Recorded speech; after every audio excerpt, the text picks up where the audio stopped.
Nun muss einer mit festem Fuße stoßen können, weil dies die gemeinste Art so im Raufen gebrauchet wird.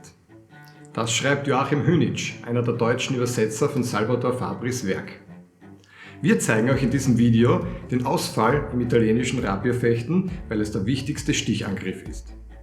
Zuerst zeigen wir euch, welche Bedingungen erfüllt sein müssen und wann man den Ausfall anwenden kann. Und dann zerlegen wir diese relativ komplexe Bewegung in ihre Einzelteile, üben diese und fügen sie dann wieder zusammen. Danach zeigen wir euch den Ausfall in voller Geschwindigkeit und dazu eine Partnerübung, mit der ihr testen könnt, ob er auch wirklich funktioniert.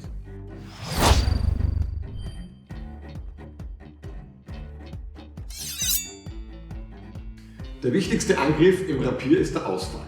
Wann können wir diesen anwenden? Dafür müssen zwei Punkte erfüllt werden. Erstens die richtige Distanz. Diese heißt im italienischen Rapierfechten Misura larga und ist definiert, dass man den Gegner mit einem Schritt treffen muss. Wenn beide gleich lange Klingen haben, befindet sich die gegnerische Spitze am Beginn meines Korbes und meine Spitze am Beginn des gegnerischen Korbes.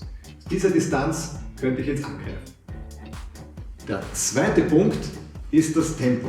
Der Gegner muss mir ein ausreichend langes Tempo geben, um einen Angriff durchzubekommen. In diesem Fall ein Beintempo. Auf dieses Beintempo würde ich nun angreifen.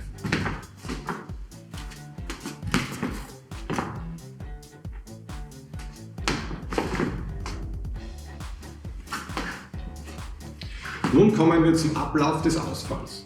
Dieser besteht aus drei Komponenten. Erstens den Arm strecken, zweitens den Schwerpunkt vorschieben, drittens der Schritt. Ich werde diese Teile jetzt für euch aufsplitten, damit man das leichter üben kann. Wir beginnen mit Armstrecken und Schwerpunkt vorschieben. Wie zuvor gelernt, nehmen wir wieder unsere Terza Guardia ein und beginnen den Ausfall mit der Armstreckung, danach folgt sofort der Schwerpunkt. Eine kleine Bewegung und wieder zurück. Es geht ja hauptsächlich um den Impuls, Arm strecken, Körper geht mit.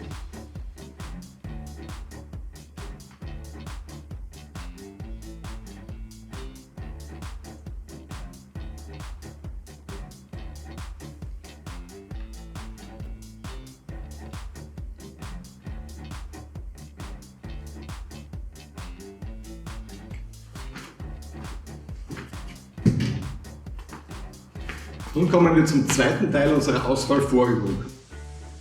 Hier machen wir das Schwerpunkt Vorschieben und den Schritt. Wir beginnen wieder in unserer Terza Guardia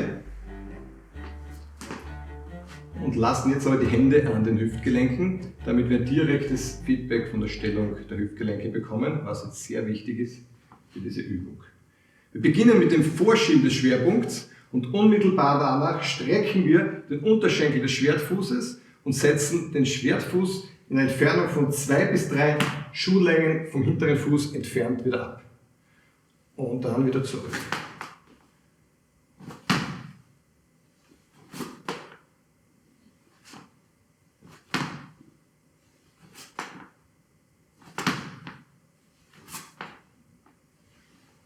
Bei dieser Übung ist besonders darauf zu achten, dass die Hüfte in einer horizontalen Bahn vor und zurück fährt.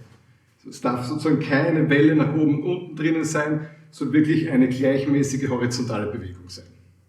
Und wenn diese beiden Übungen jetzt getrennt voneinander gut funktionieren, könnt ihr diese jetzt dynamisch kombinieren und dann wirklich die Ausfallbewegung als Ganzes ausführen. Und genau das machen wir jetzt mit dem Rapier.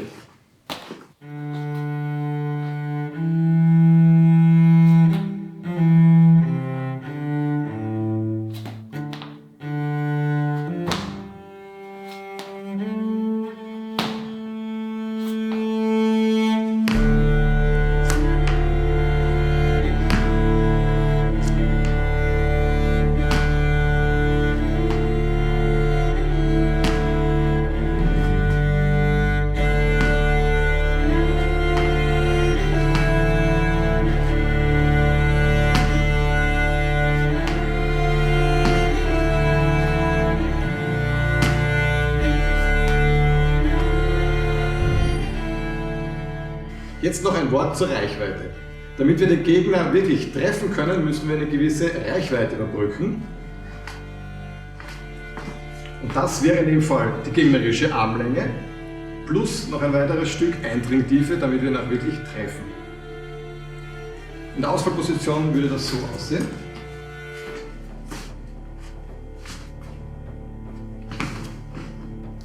Und wir haben jetzt seine Armlänge plus noch ein Stück, deswegen geht er nach hinten.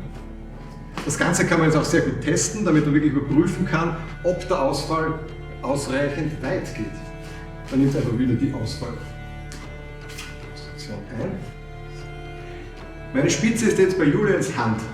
Wenn ich jetzt meinen Ausfall starte, sehe ich genau, wie weit ich gestochen habe. In dem Fall circa eine Handbreit von meinem Korb entfernt. Julian kann jetzt auch noch testen, ob ihn das getroffen hätte. Ja, das sieht gut aus. Um zu testen, ob der Ausfall funktioniert, machen wir uns jetzt eine Bedingung von Salvador Fabris zunutze. Er schreibt, wenn der Gegner in der Misura Laga ein Beintempo gibt, müssen wir ihn mit dem Ausfall treffen können, ohne dass der Gegner die Mensur brechen kann.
So, jetzt habt ihr gesehen, wie der Ausfall aussehen soll.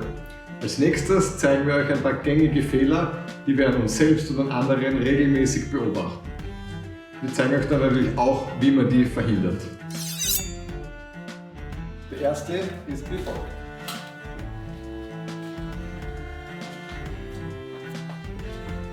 Wenn man beim Ausfall nach vorne kniet, wenn der Winkel zwischen Oberschenkel und Oberkörper sich beim Ausfall verkleinert, wird man instabil, verliert das Gleichgewicht und kippt vorne über. Um das zu vermeiden, sollte man den Winkel zwischen Oberschenkel und Oberkörper, den man in der Garde hatte, bis zur Endposition vom Ausfall beibehalten. Dadurch hat man eine stabile Bewegungsbahn und eine solide Endposition.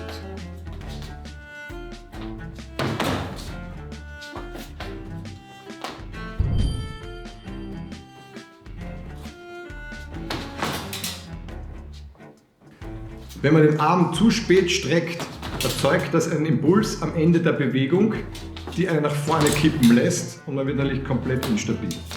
Um das Ganze zu verhindern, muss man es einfach korrekten Ablauf durchgehen. Armbewegung beginnt und dann folgen Schwerpunkt und der Schritt. Nur dann kann man stabil enden.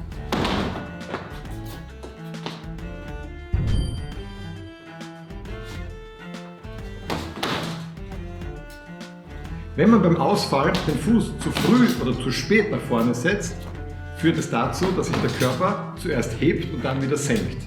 Dadurch verliert man Zeit, wird instabil und auf Dauer geht es auf die Knie. Um das zu verhindern, ist es besser, wenn man den Unterschenkel streckt, den Fuß so nach vorne bringt und absetzt. So ist sichergestellt, dass die Hüfte sich in einer horizontalen Linie nach vorne bewegt.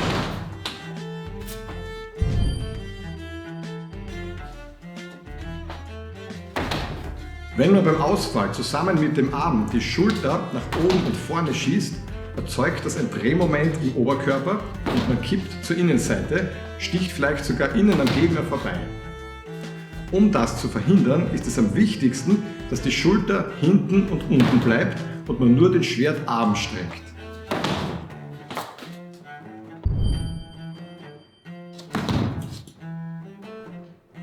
Wenn man beim Ausfall die Körperspannung, die man beim Guardian Einnehmen aufgebaut hat, auslässt, tendiert das Knie nach innen zu kippen. Dadurch wird es einseitig belastet und instabil. Langfristig schädigt es das Knie. Um das zu vermeiden, behalten wir die Körperspannung bei bis zum Ende des Ausfalls. Dadurch bewegt sich das Knie in einer geraden Linie und wir können die Fechtbewegung lange und gesund ausführen. Das war's jetzt zum Ausfall. Auf den Videos sieht es immer ganz einfach aus, aber in Wirklichkeit braucht diese komplexe Bewegung viele tausende Wiederholungen, um sie zu perfektionieren. Deshalb wünsche ich euch das Durchhaltevermögen und den Biss, dass ihr den Ausfall wirklich gut meistert, weil wenn man dann im Turnier oder im Sparring mit so einem Ausfall trifft, dann weiß man, die ganze Arbeit hat sich wirklich gelohnt.